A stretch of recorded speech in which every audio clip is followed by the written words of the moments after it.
My dearest brothers and sisters. This is Hakann speaking. I greet you in peace and love. I give you my very best wishes for the upcoming year.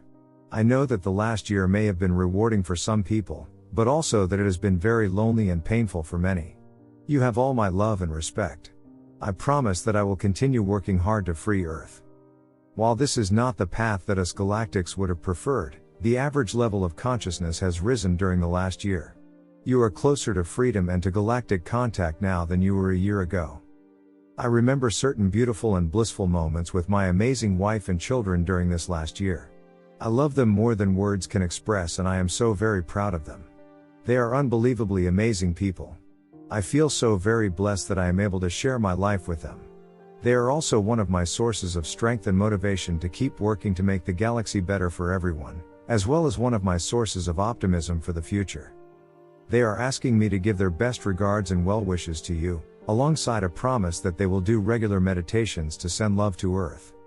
Another thing that touched my heart is the unbelievable resilience that Earthlings have shown, and especially that most Earthlings still have a good heart after all this suffering. Truly, you are exceptional. I was touched by the simplicity and purity of a vision of an Earthling child playing with her dog. I was positively surprised that this channeler contacted us Pleiadians with the request to channel messages that primarily focused on love and personal empowerment, as opposed to primarily focusing on intel. I think it is a very good sign that Earthlings are tuning into these messages. I feel honored to be one of the 2 people chosen for this. I was somewhat shocked that an Earthling lightworker came into his power last year and did some light work that we Pleiadians ourselves weren't able to do.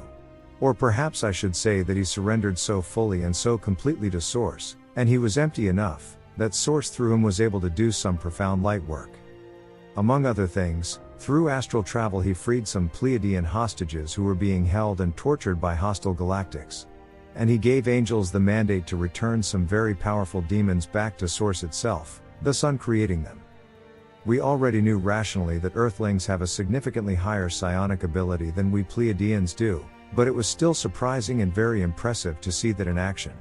And of course I am very happy that my brothers and sisters have been freed and that this light worker's actions have helped us get a bit closer to Earth's liberation. You can do anything you put your mind to is not just some random saying.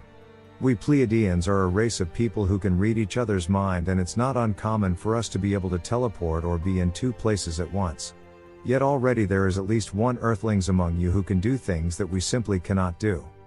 If you want to become a serious and selfless lightworker, then know that just about your only limits are your own purity, the depth of your surrender to Source, and your imagination.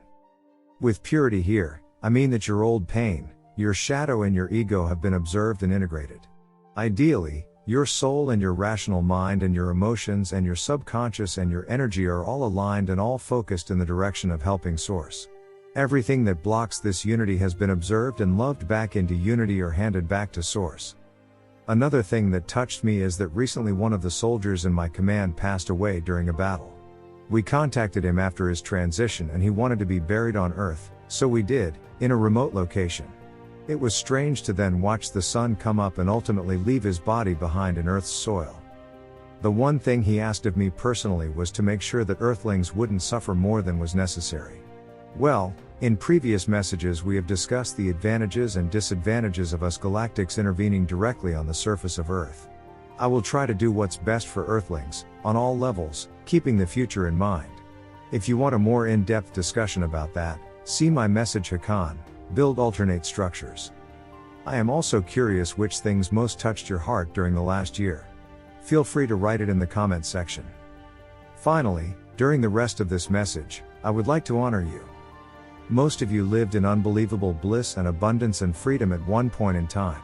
You had lives that were like ours, where you weren't forced to work a day in your life, where you had the freedom to travel through nearly the entire galaxy and do whatever you wanted to do, and where you had unrestricted access to all the information in existence and amazingly good teachers ready to teach you whatever topic you wanted to learn about. All your needs were met and you had an endless amount of super attractive sexual partners to enjoy and be with. Or you could easily locate your twin flame and spend centuries of bliss together. On top of this, you didn't have the Earth fears and insecurities and shame that many of you have. For you, reality was just one eternal blissful timeless now, where you were in the zone and present in the current moment for decades at a time. If you wanted to spend 20 timeless years on a honeymoon with your twin flame, you could do that, and everything you needed would just be provided to you, or created on the spot. Or you could study whatever topic you wanted, as deeply and as long and as intently as you wished, with all the material and best teachers of the entire galaxy at your disposal. There was no time, no ill health, no shame, no danger, no fear of failure, no loneliness, not even really the issue of growing old, because you could just reincarnate again and quickly regain your memories. There was just curiosity, bliss, expansion and connection. When you read these words, doesn't this sound true, somewhere deep inside you? Doesn't this make your heart ring out in recognition? Doesn't this feel like how things ought to be, and how things perhaps can be again, one day? Well, most of you had that life. And being the absolute heroes that you are, most of you voluntarily gave up on that life in order to help Earthlings, out of pure altruism and out of a pure desire to serve Source. You trained hard for centuries. After that there were tough tests that only a very few people passed, even after centuries of training. You are one of the few people who passed. You are part of a small elite group that was chosen to be the Galactic Special Forces here on Earth. You are light workers, that 5% or so of Earthlings who came here primarily to help other Earthlings and to serve Source. And you have given up your life of endless bliss for this current lifetime on Earth, filled with pain and fear and doubt and confusion. Why did you do that? Because you are a hero. On this Earth, many of you have experienced trauma, fear, pain, abandonment, financial insecurity, lies, propaganda, loneliness, disconnection, sickness, fear of death, fear of growing old, conditional love, gaslighting, physical and/or sexual abuse, being pressured or forced to do things you don't want to do, being subjected to mind-numbing education or work and a seeming separation from Source, your past life memories, truth and your galactic family. This is an amount of suffering that frankly, I can't really wrap my head around. I have no idea if or to what extent I would even be able to function under those conditions. I do know that most Pleiadians would not be able to function at all. So you are the strongest of the strong. If ever you think you are doing a bit too much of this or too little of that, please be aware that most other galactics would not even be able to handle the situation you are in, at all. Anytime you stumble, most galactics would have broken our legs if we were in your place. You are loved and respected so very much. I honor you that you chose to give up your cushy and blissful life and come down to this harsh planet to serve as Galactic Special Forces. Yes, I understand that it is very painful. But one day Earthlings will be free. And without the efforts of Earthling lightworkers, we literally could not have done this. Without Earthling lightworkers, Earth would become a dark and hellish planet. People would suffer an unbelievable amount and would then be directed by the Dark Controller to enslave other galactic races. Or perhaps Source or Gaia would intervene and would cause a catastrophe that would wipe out Earthling civilization. Instead, Earth is on the path to become a paradise-like world.